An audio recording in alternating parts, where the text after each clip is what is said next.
ആത്മഹത്യ ചെയ്ത Wayanad DCC treasurer NM വിജയന്റെ വീട് ഇന്ന് KPCC അധ്യക്ഷൻ K സുധാകരൻ സന്ദർശിക്കും. വയനാട്ടിൽ പാർട്ടിക്ക് വീഴ്ച പറ്റിയെന്ന് പരസ്യമായി സമ്മതിച്ചതിന് പിന്നാലെയാണ് സന്ദർശനം.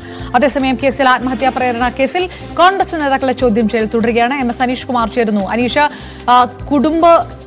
ചേർത്തു പിടിച്ചുകൊണ്ടുള്ള ഒരു നീക്കവുമായി മുന്നോട്ട് പോകുന്നു കോൺഗ്രസ് നേതാക്കൾ, KPCC അടക്കം എന്ന് കരുതുമ്പോഴും അതൊരു വൈകിയ നീക്കമായി പോയി. കാരണം ഉയരുന്ന ഈ നിയമപ്രശ്നങ്ങൾ പോലീസ് അന്വേഷണത്തെ പ്രതിരോധിക്കാൻ ഇതുകൊണ്ട് മതിയാകുകയില്ല എന്നുള്ളൊരു വിഷയമുണ്ട്. അപ്പോഴും രാഷ്ട്രീയപരമായിട്ട് ഇതിനകത്ത് ഈ ഒരു പോംവഴി മാത്രമേ ഉള്ളൂ എന്നുള്ളൊരു വിലയിരുത്തലിലേക്ക് കോൺഗ്രസ് എത്തുന്നു. ഇത് ഏത് തരത്തിലേക്കാണ് ചോദ്യം ചെയ്യലൊക്കെ ഇന്ന് കടക്കുന്നത്?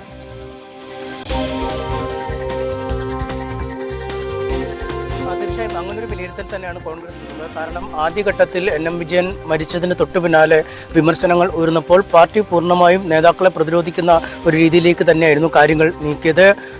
NM വിജയന്റെ മകൻ VD സതീശനെയും K സുധാകരനെയും നേരിട്ട് പോയി കണ്ട് കാര്യങ്ങൾ ധരിപ്പിച്ചുവെങ്കിലും ഒരു അനുകൂലമായ പ്രതികരണം ഇരുവരുടെയും ഭാഗത്തുനിന്നും ഉണ്ടായില്ല. പിന്നീടാണ് ഈ ആത്മഹത്യാക്കുറിപ്പ് പുറത്തുവിടുന്ന അടക്കമുള്ള നടപടിക്രമങ്ങളിലേക്ക് കുടുംബം നീങ്ങിയത്. അതുതന്നെയാണ് കേസുമായി ബന്ധപ്പെട്ട കോൺഗ്രസിനെ ഏറ്റവും വലിയ പ്രതിരോധത്തിലാക്കിയത്. കേസുമായി ബന്ധപ്പെട്ട കൃത്യമായ തെളിവുകൾ, ഈ നേതാക്കളുടെ പേരുകൾ എഴുതി വെച്ച തെളിവുകൾ പുറത്തു വന്നതും ആ സാഹചര്യത്തിൽ തന്നെയാണ്. പെട്ടെന്ന് തന്നെ പാർട്ടി ഈ പരുക്ക് പറ്റുമെന്ന് കണ്ടെത്തുകയും ഒരു അന്വേഷണ കമ്മീഷനെ, തിരുവഞ്ചൂർ രാധാകൃഷ്ണൻ അധ്യക്ഷനായ ഒരു അന്വേഷണ കമ്മീഷനെ നിയമിക്കുകയും ആ അന്വേഷണ കമ്മീഷൻ തൊട്ടടുത്ത ദിവസം തന്നെ വയനാട്ടിലെ ഈ NM വിജയന്റെ വീട്ടിലെത്തി മകനെയും മറ്റു കുടുംബാംഗങ്ങളെയും കണ്ട് കാര്യങ്ങൾ സംസാരിക്കുകയും വിജയന്റെ സാമ്പത്തിക ബാധ്യതകൾ പൂർണ്ണമായി പാർട്ടി ഏറ്റെടുക്കുമെന്ന ഒരു ഉറപ്പ് കുടുംബത്തിന് നൽകുകയും ചെയ്യുന്ന ഒരു സാഹചര്യമുണ്ടായി. ഇതിനുശേഷം കുടുംബം കാര്യമായി പാർട്ടിക്കെതിരെ വിമർശനങ്ങൾ ഉന്നയിച്ചില്ല.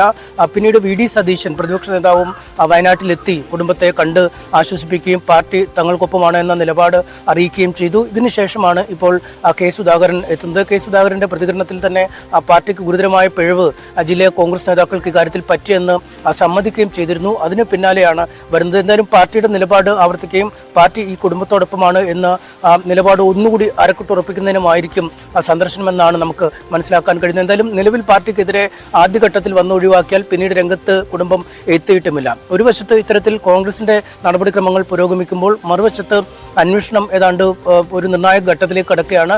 3 ദിവസമാണ് പ്രതികളെ ചോദ്യം ചെയ്യാനായി കോടതി മുൻകൂർ ജാമ്യ ഹർജി അനുവദിച്ചപ്പോൾ ക്രൈംബ്രാഞ്ചിന് നൽകിയ നിർദ്ദേശം. ഇതിന്റെ അടിസ്ഥാനത്തിൽ കഴിഞ്ഞ 2 ദിവസവും ND അപ്പച്ചനെയും KK ഗോപിനാഥിനെയും ചോദ്യം ചെയ്തിരുന്നു. ഇന്നും അവരുടെ ചോദ്യം ചെയ്യൽ പുരോഗമിക്കുന്നു. ഇന്ന് വൈകുന്നേരത്തോടുകൂടി ഒരുപക്ഷെ അവരെ അറസ്റ്റ് രേഖപ്പെടുത്തിയ ശേഷം ജാമ്യത്തിൽ വിട്ടയക്കുന്നതിനുള്ള നടപടിക്രമങ്ങൾ ഉണ്ടാവും. ഒരു വശത്ത് ചോദ്യം ചെയ്യൽ പുരോഗമിക്കുമ്പോൾ ഈ NM വിജയന്റെ കൈയക്ഷരം അദ്ദേഹത്തിന്റെ തന്നെയാണോ എന്ന് കണ്ടെത്തുന്നതിനായി DCCയിലെ ഈ മിനിറ്റ്സ് ബുക്കും മറ്റ് രേഖകളുമൊക്കെ പോലീസ് പരിശോധിച്ചിരുന്നു. ഒപ്പം KK ഗോപിനാഥിന്റെ വീട്ടിലെത്തി ചില തെളിവുകൾ ശേഖരിക്കുന്ന നടപടിക്രമമുണ്ടായി. എന്തായാലും ഇന്ന് വൈകുന്നേരത്തോടുകൂടി 2 നേതാക്കളുടെയും ചോദ്യം ചെയ്യൽ പൂർത്തിയാവും. IC ബാലകൃഷ്ണൻ MLAക്ക് നാളെ മുതൽ ചോദ്യം ചെയ്യലിന് ഹാജരാവാനുള്ള നിർദ്ദേശമാണ് നൽകിയിരിക്കുന്നത്. വിവരങ്ങൾ നൽകിയത്. കേസിൽ കോൺഗ്രസ് നേതാക്കളെ ചോദ്യം ചെയ്യുന്നത് ഇന്നും തുടരും.